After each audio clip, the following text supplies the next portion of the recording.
Hello, welcome to Summer's Minis. Today, I am going to show you how to paint Caucasian skin tone at a tabletop standard using a layering technique. I recently did this at the Warpaint Games here in Portland, Oregon.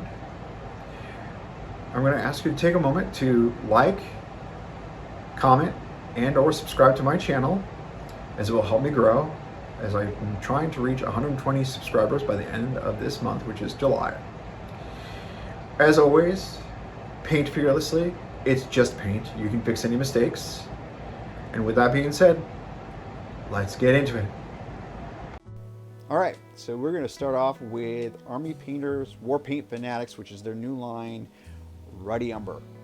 This is a nice reddish brown color. It's great for our base layer, which will also act as our shade layer for this entire model. So we're going to hit all the areas that appear to be flesh and cover them. This will take about 2 layers over this black primer, mainly because the pigments in these new paints is quite high. And then once we're completely dry, we will move on to the next stage, which will begin our layering technique.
All right, once the Ruddy Umber is completely dry, we can move on to the next stage.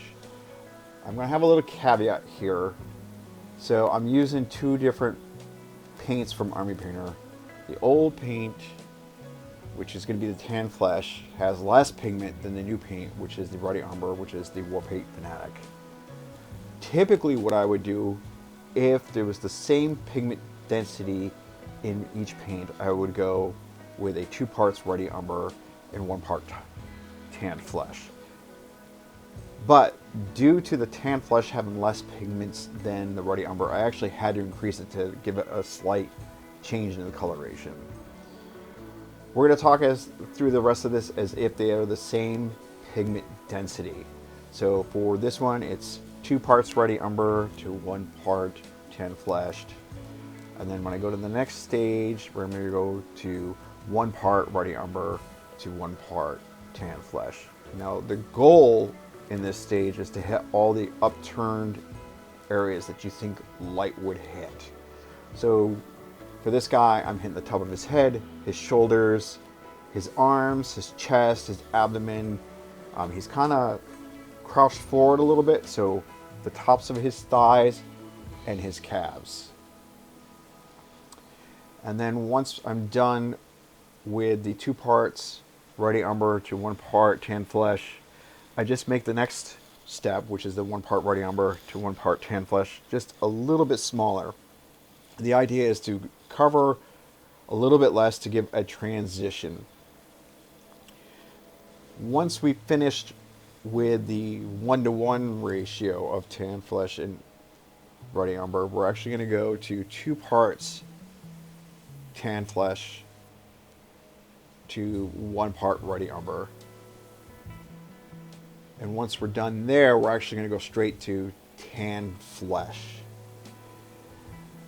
Once again, the idea is to hit all the areas the light would hit on the skin, so all the upturned areas, all the areas you think, like if you shone a flashlight down on the top of it, and you would see the light hit, those are the areas you're going to hit. Okay, I'll be back once we move on to the next stage, which will be Barbarian Flesh.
Alright, so we have finished up with our tanned flesh, and now we're going to start adding in Barbarian flesh into the tanned flesh to start to bring our highlights up even further. So this is going to be a 2-to-1 ratio. So it's going to be 2 parts tanned flesh to 1 part Barbarian flesh. Once again, we're going to go around the model and hit all the raised areas.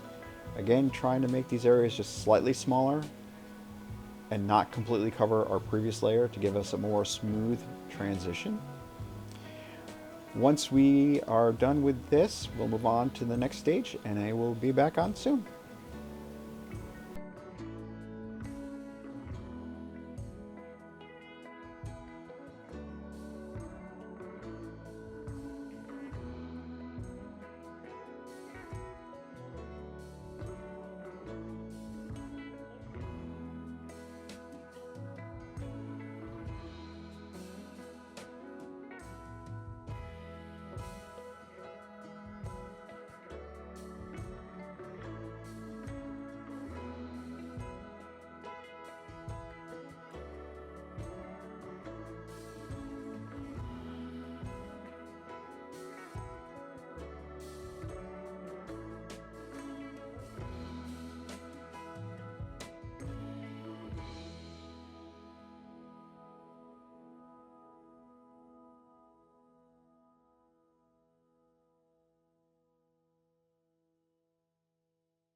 Alright, so we're on to the next stage, which at this point, I hope that you kind of have an idea of what we're going to do. But to clarify, we're going to do 1 part tanned flesh to 1 part Barbarian flesh.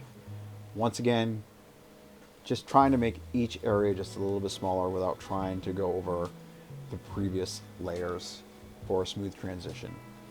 If you should happen to do so, don't worry about it. It's okay.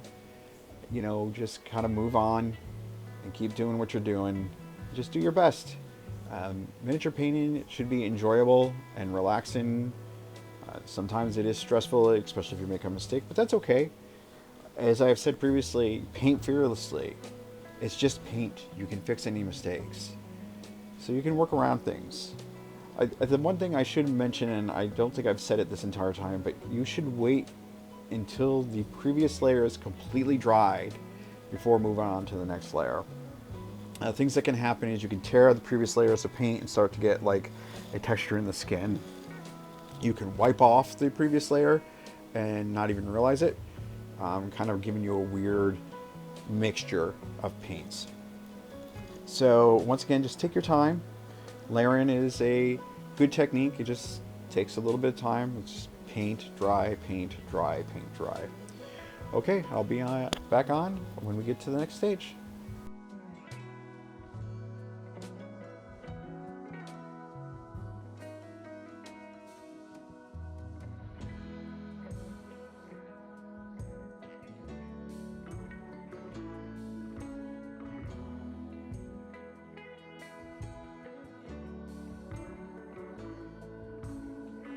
So we are moving along fairly well through this process.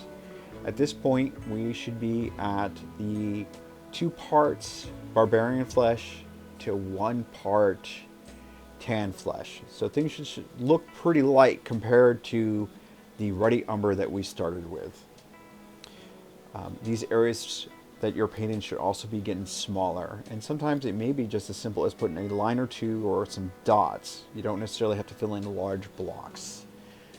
I am on the forehead because I want it to be pretty bright. The top of the hand could be pretty bright. So it really is like up to you exactly where you want the light placement and how you envision it. But once again, we're going to go around and hit all the areas.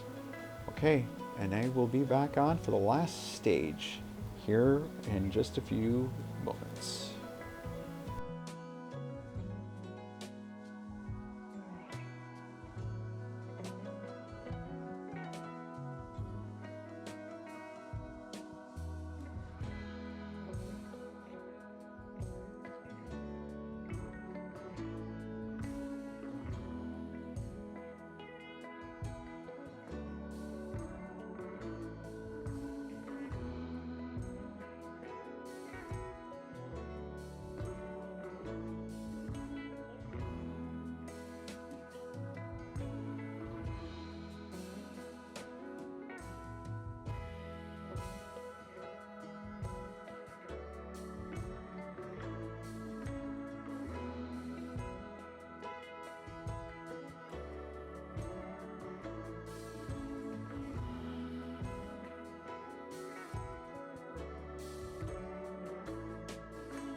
All right, and here we are. We are finally at the last stage, which is pure barbarian flesh.